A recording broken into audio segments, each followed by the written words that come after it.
Might not be able to get out of bed without a cup of tea. Certainly my parents are a bit like that. One of them is sent downstairs to bring the morning cup of tea before then they moved kind of together. You might be a bit like that, or it might be coffee, whatever it is. Something fuels you to get there, get to this point today. Jesus is fueled with something altogether different. He is full of and fueled by the Holy Spirit. It says Jesus returned to Galilee, so he'd been tempted in the wilderness, and then, which we heard about last week. He returned to Galilee in the power of the Spirit. And then when he reads out this incredible passage, which is taken from Isaiah 61, the very thing our attention is drawn to is the source of Jesus' power and his inspiration. The Spirit of the Lord is on me, he declares. And then he continues, he has anointed me. Now, we don't use the word anointed very much, do we? When we talk about anointed, I don't know what comes to mind, but actually what the Bible at least has in mind is a generous amount of oil poured over the head, alluded to by the psalmist who describes in Psalm 133, speaking about how God delights in unity. And he says it's like precious oil poured on the head, running down on the beard. And Jesus here is saying that a generous God, with that sort of lavish generosity, a God of abundance, has inspired and empowered him with the Holy Spirit to carry out God's mission. The Holy Spirit is then the one who inspires, initiates, and then provides the fuel for the mission of God. And then without the Holy Spirit, these words remain just nice words. But with the Holy Spirit, they change lives. And they change the world, ultimately.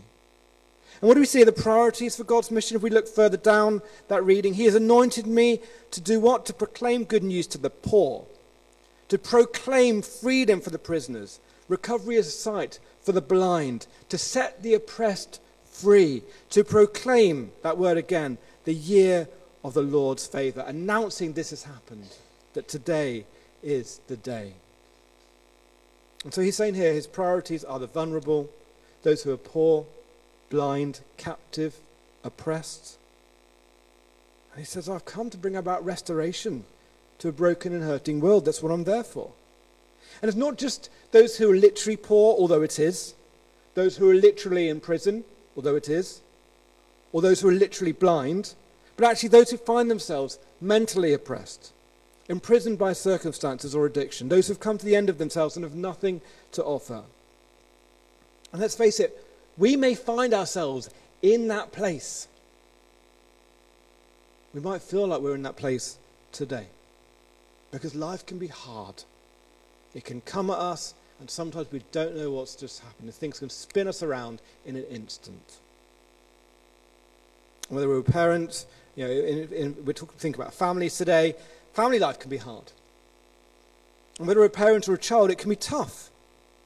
And if we feel that we're pushed to the edge, then Jesus is saying that same Spirit who anointed him is available for us with the same lavish generosity that comes from our giving God. And we can have the same fuel of the Spirit to fuel us.